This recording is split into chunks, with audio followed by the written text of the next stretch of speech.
जय हिंद प्यारे साथियों। मैं आज आपको बताने वाला हूं आरपीएफ, एसआई और कांस्टेबल के बारे में, जिसकी टोटल वैकेंसी 4660 है।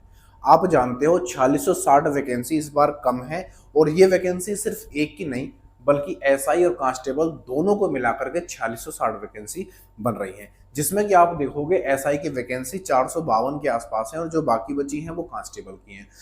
मुद्दा इस बात का है कि ये वैकेंसी बढ़ने की संभावना है या नहीं है, पहली बात। दूसरी बात यह है कि इसका एग्जाम कब तक होने वाला है, कितना टाइम हमें मिलेगा अब से, जिन्होंने अब UP police constable re exam दे दिया होगा। तो कुछ विद्यार्थी, कुछ साथी ऐसे भी हैं जो आरपीएफ का भी एग्जाम देने की बिल्कुल तैयारी में है और वो अभी भी प्रिपरेशन कर रहे हैं।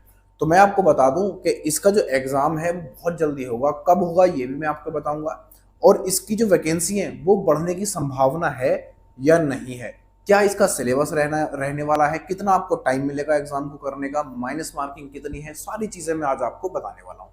पहले मैं अगर आपसे बात करूं तो पहले का डेटा अगर मैं आपको थोड़ा सा बताऊं तो एएलपी का डेटा पहले 5696 वैकेंसी का था और बाद में बढ़ाकर 18,799 कर दिया गया। कितना भाई? 18,799 डेटा कर दिया गया था। और मैं थोड़ा सा आपको मुद्दा बनाकर चलूं यहाँ पर, तो टेक्नीशियन की जो वैकेंसी है, टेक्नीशियन की वैकेंसी 9,144 आई थी, 9,144, लेकिन बाद में ये वैकेंसी बढ़ाकर 14,298 कर दी गई, बढ़ा दी गई थी वैकेंसी। उसके बाद एनटीपीसी की बात करूं दोस्तों, एनटीपीसी की वैकेंसी 10,884 वैकेंसी थी और बाद में बढ़ाकर 19,599 वैकेंसी कर दी गई थी। अब बात मुद्दा आता है आरपीएफ, एसआई और कांस्टेबल का, कांस्टेबल और एसआई का। अब आप सोचो, रेलवे ने क्या टेक्निक लगाई है? एएलपी की वैकेंसी निकाली, बढ़ा दी, टेक्नीशियन की निकाली, बढ़ा दी, एनटीपीसी की निकाली, बढ़ा दी। अब बारी है कांस्टेबल और एसआई की। अब आप अच्छे जानते हो 4,660 वैकेंसी अभी है, लेकिन मुद्दा ये है कि ये वैकेंसी अभी तक नहीं बढ़ाई गई है। ये वैकेंसी अभी तक नहीं बढ़ाई गई है, जबकि इसके जो फॉर्म है वो ऑनलाइन हो चुके हैं। फॉर्म भरे गए हैं, कितने फॉर्म भरे गए हैं ये भी मैं आपको बताऊंगा कि एसआई में कितने फॉर्म भरे गए हैं और कांस्टेबल में कितने फॉर्म भरे गए हैं। लेकिन अगर मैं अपनी बात करूं इस डेटा को देख के, तो मेरे दोस्त ये वैकेंसी 100% इंक्रीज होगी, बढ़ेगी। और बढ़ के पहुंचने की कितनी, तो अब मैं वो आपको बता दूं, ये 10,000 के आसपास पहुंच जाएगी। और 10,000 जो वैकेंसी होंगी इसमें एसआई और कांस्टेबल दोनों ही शामिल रहेगी। इस बात को आप अच्छे से ध्यान में रखना। लेकिन सबसे बड़ी बात यह है कि अगर वैकेंसी यहाँ पर बढ़ेगी तो कंपटीशन कहीं ना कहीं थोड़ा कम हो जाएगा, मेरिट जो है वो थोड़ी नीचे आ जाएगी। वरना इसकी मेरिट इस बार बहुत ऊपर जाने वाली है, क्योंकि आपको अच्छे से पता है कि जो री एग्जाम दे के आए हैं पुलिस का, उनकी तैयारी इस समय अच्छी खासी है। मैथ और रीजनिंग पे उनकी कमांड अच्छी है, जीएस में भी उनकी कमांड अच्छी है। ये चीज आप अच्छे से जान लो, ठीक है भाई। लेकिन जो सिर्फ और सिर्फ इस आरपीएफ, एसआई, कांस्टेबल पर ही, कांस्टेबल की वैकेंसी पर ही डिपेंड है, तो मेरे हिसाब से इस बार मेरिट अच्छी खासी जाएगी अगर ये वैकेंसी नहीं बढ़ती है तब।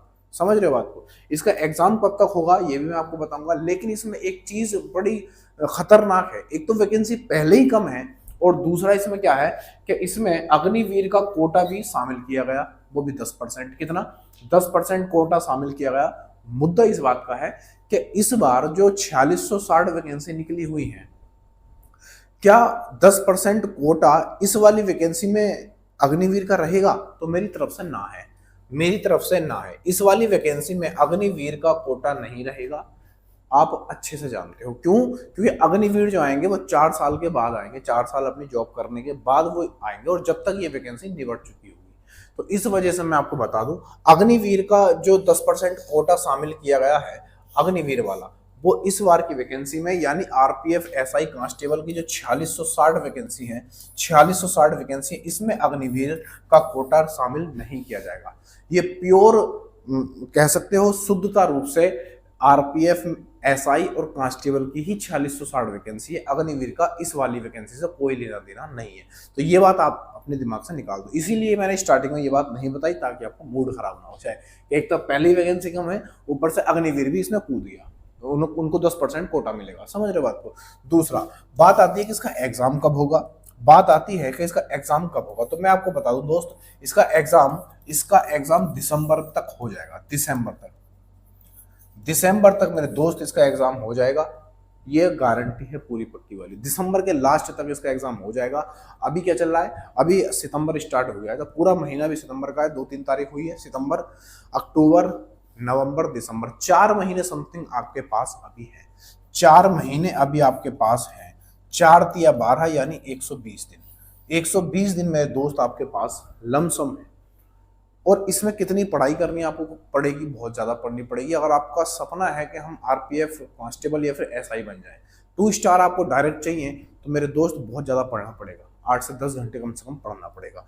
तो ये बात तो हो गई एग्जाम की। अब मैं थोड़ा सा डेटा आपको ये बताता हूँ कि इस पर एक वैकेंसी पर कितने लोग रहने वाले हैं। देखो 2018 में क्या हुआ था, एसआई की वैकेंसी थी, आरपीएफ एसआई की, तो उसमें 1120 वैकेंसी निकली थी। इस बार तो कुल 452 वैकेंसी है। 2018 में एसआई की जो वैकेंसी थी वो 1120 वैकेंसी निकली थी, और इसमें जो फॉर्म भरे गए थे वो समथिंग 11.5 लाख फॉर्म भरे गए थे। 1120 वैकेंसी पर एसआई की 2018 में कितने फॉर्म भरे गए थे? तो आपको हो गए 11.5 लाख भरे गए थे। और एक पद पर जो कंपटीशन था वो 1026 का कंपटीशन था, यानी एक पद लेने के लिए आपको इतने लोगों से, इतने विद्यार्थियों से कंपटीशन करना पड़ेगा। समझ रहे हो? ये डेटा है 2018 का, और ये है किस चीज का? एसआई का। और यहां पर आप कांस्टेबल की अगर बात करोगे, कांस्टेबल की, तो कांस्टेबल में 8619 पद थे। कब? 2018 में। 2018 में 8619 पद थे, और इसमें जो फॉर्म भरे गए थे वो समथिंग 49 लाख भरे गए थे। लगभग 49 लाख, 49 नहीं 59 लाख, 59 लाख फॉर्म भरे गए थे। और 59 लाख फॉर्म में आप देखोगे तो एक पद के लिए 684 विद्यार्थियों ने फाइट किया था, यानी कंपटीशन को लड़ा था। समझ रहे हो?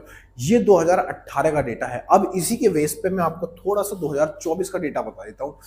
थोड़ा सा 24 का डेटा। 24 का डेटा क्या है? 2024 में, यानी अभी जो वैकेंसी निकली हुई है 4660 वैकेंसी, बहुत कम वैकेंसी है देखा जाए तो आप यहाँ पर आरपीएफ एसआई की बात कर रहे हो, एसआई की, तो इसमें जो वैकेंसी है वो 452 है। पहले 1120 थी 2018 में, अब कितनी है? 452 है, यानी आधे से भी कम है। आधे से भी कम वैकेंसी है। और इसमें जो फॉर्म पड़े हैं वो समथिंग 4.5 लाख फॉर्म पड़े हैं। कितने? 4.5 लाख लगभग फॉर्म पड़े हैं इसके अंदर। और एक पद पर जो कंपटीशन है वो 995 का कंपटीशन है। कितना? 995 का कंपटीशन है। समझ रहे? उसमें 1026 था, इसमें 995 कंपटीशन है। आप खुद अंदाजा लगा लो कितना भयानक कंपटीशन इसमें रहने वाला है। दूसरा, यहाँ पर आप देखोगे कांस्टेबल की अगर मैं बात करूं तो इसमें जो वैकेंसी है वो 4208 वैकेंसी है, क्योंकि 4660 वैकेंसी टोटल थी। 452 हमने एसआई की निकाल दी, तो बची कितनी? 4208 वैकेंसी बच गई। अब 4208 वैकेंसी में के लिए जो कांस्टेबल के लिए फॉर्म भरे गए हैं वो समथिंग 23 लाख, यानी आप कह सकते हो लगभग लगभग 23 लाख फॉर्म भरे गए हैं। और 23 लाख फॉर्म में आप देखोगे एक पद के लिए 546 विद्यार्थी यानी स्टूडेंट फाइट करेंगे। ये आंकड़ा रहने वाला है। अब खुद आप अंदाजा लगा लो कि इसमें कितना कंपटीशन रहने वाला है। कंपटीशन की भरमार है। यहाँ पर थोड़ी सी मैं सिलेबस की बात कर लेता हूँ। ऐसे कंपटीशन को फाइट करने के लिए, नंबर लाने के लिए मेरे हिसाब से आप रोज डेली, यानी डेली 8 से 10 घंटे पढ़ने की जरूरत है। 8 से 10 घंटे पढ़ने की जरूरत है, तब हम जाकर इसमें फाइट करेंगे। सीवीटी एग्जाम पैटर्न की बात कर लूं मैं थोड़ी सी, तो पैटर्न जो इसका मेरे दोस्त है सिंपल सा है कि इसमें 3 सब्जेक्ट आपसे पूछे जाएंगे। एक जनरल अवेयरनेस यानी जनरल नॉलेज, और दूसरा पूछा जाएगा इसमें रीजनिंग, और तीसरा इसमें पूछा जाएगा मैथमेटिक्स। देखो यहाँ पर मैं अर्थमेटिक लिखा हुआ है, ना कि एडवांस पढ़ने की जरूरत नहीं है। आपको सिर्फ अर्थमेटिक पढ़ना है, उससे आपका काम हो जाएगा। ठीक है भाई। आप यहाँ पर देखोगे तो सामान्य हिंदी की वो सॉरी सामान्य जीएस की मैं बात करूँ, सामान्य ज्ञान की बात करूँ, तो इसमें 50 क्वेश्चन आएंगे। और 50 क्वेश्चन है तो उसके नंबर कितने होंगे? 50 नंबर होंगे, यानी 1 नंबर का 1 क्वेश्चन है। 1 नंबर का 1 क्वेश्चन है। और जीएस जो आपकी आएगी वो 50 नंबर की आएगी। दूसरा, रीजनिंग जो आएगी आपकी मेरे दोस्त, वो रीजनिंग है 35 नंबर की, तो 35 क्वेश्चन आएंगे। और 35 क्वेश्चन के जो मार्क्स यानी नंबर बनेंगे वो 35 बन जाएंगे। अगला यहाँ पर अर्थमेटिक यानी मैथमेटिक की बात करूँ तो उसमें अर्थमेटिक दिया हुआ है, एडवांस नहीं है।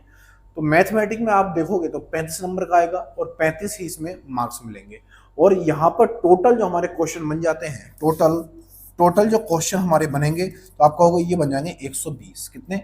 120 क्वेश्चन होंगे, और ये टोटल 120 नंबर के हो जाएंगे। कितने के? 120 मार्क्स बनेंगे इसमें। 120 मार्क्स आपके बन जाएंगे, यानी नंबर बनेंगे 120 टोटल, यानी 120 क्वेश्चन के 120 मिलेंगे। और इन 120 को करने के लिए, क्वेश्चन को करने के लिए आपको 90 मिनट मिलेंगे, यानी 1.5 घंटा समथिंग। 90 मिनट आपको मिलेंगे, समथिंग 1.5 घंटा मिल जाएगा आपको ये करने के लिए। आपकी स्पीड कितनी भयानक होनी चाहिए मैथ रीजनिंग को करने की, आप खुद सोचो। चलो जीएस तो आप जल्दी जल्दी लगा दोगे पढ़ के, अगर लंबे लंबे सवाल आ गए तो उसमें भी टाइम लग जाएगा। 50 क्वेश्चन है तो मेरे हिसाब से 15 16 17 मिनट तो मान ही लो जीएस पढ़ने में। तो जीएस आप 15-17 मिनट में निपटा दोगे, बाकी टाइम आप किसको दोगे, तो आप कहोगे आप रीजनिंग को, और किसको दोगे, मैथ को। मैथ और रीजनिंग को आप बाकी बचा हुआ टाइम दे दोगे, ठीक है ना भाई। दबा के आपको प्रैक्टिस करनी होगी कि ऐसे सवाल जो बहुत हलवा से हैं वो आप आंखों आंखों में कर दो, तब मजा है, वरना मुश्किल हो जाएगा। बात करूं मैं यहाँ पर निगेटिव मार्किंग की, तो निगेटिव मार्किंग मेरे दोस्त यहाँ पर 1/3 रहेगी। अब आप खुद सोचो निगेटिव मार्किंग कितनी भयानक है, 1/3 की है। अब 1/3 का मतलब है कि आपको जो पढ़ा हुआ है ना आपका, बस आप उसी को छो। यहाँ पर 50% रिस्क भी आपको रिस्क में डाल देगा। आपको यहाँ पर 50% रिस्क, 50% रिस्क भी आपको किस में डाल देगा, बोले रिस्क में डाल देगा। 50% रिस्क भी आपको रिस्क में डाल देगा, यानी सोच समझकर आपको बहुत डिसीजन लेना होगा। तो ये 1/3 की यहाँ पर माइनस मार्किंग है, तो आप अच्छे से पढ़ाई करो। पढ़ने के अलावा यहाँ पर दूसरा कोई चांस नहीं है, ठीक है भैया।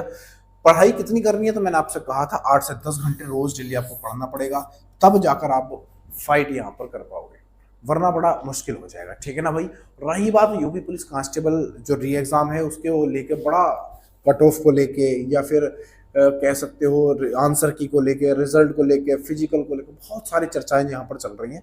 मेरा मानना यह है मेरे दोस्त, अगर आपके यूपी पुलिस कांस्टेबल में 200 प्लस नंबर आ रहे हैं, 200 प्लस नंबर आ रहे हैं, तो मेरे दोस्त मेरे हिसाब से आप रनिंग करो। रनिंग में कुछ लेना देना नहीं है। ऐसा नहीं कि आपको अपना घर गिरवी रखना पड़ेगा या कुछ ऐसा करना पड़ेगा जो हमें बाद में पछताना पड़े, ऐसा कुछ नहीं है। आप रनिंग सुबह उठो और दबा के रनिंग मारो, आया तो ठीक, नहीं आया कोई दिक्कत नहीं है ना। अगली की तैयारी करो, साथ में ये भी करो जो दे रखा है यहाँ पे, कोई दिक्कत वाली बात नहीं है। हाँ लेजीनेस नहीं आनी चाहिए, बाकी लेजीनेस यहाँ पर नहीं आनी चाहिए, ठीक है ना भाई। तो आरपीएफ की अगर आप चाहते हो कि वर्दी आपको मिले, आपको वर्दी ही पहननी है। वो लड़के जो यूपी पुलिस कांस्टेबल से रह जाएंगे कुछ भी कारणवश, तो उन्हें आरपीएफ में ट्राई करना चाहिए। अगर वर्दी ही लेनी है तो ऐसी खाकी वर्दी लेनी तो करना चाहिए, ठीक है ना भाई। तो आज की जानकारी आपको कैसी लगी कमेंट करके जरूर बताना। यूपीएसआई के बारे में बहुत जल्दी मैं आपको अच्छी सी इन्फॉर्मेशन दूंगा, उसके लिए आपको प्रिपरेशन करनी चाहिए। बहुत सारी वैकेंसीज अभी आने वाली हैं, मैं आपको सब के बारे में बता दूंगा, ठीक है ना भाई। तब तक के लिए जय हिंद, जय भारत।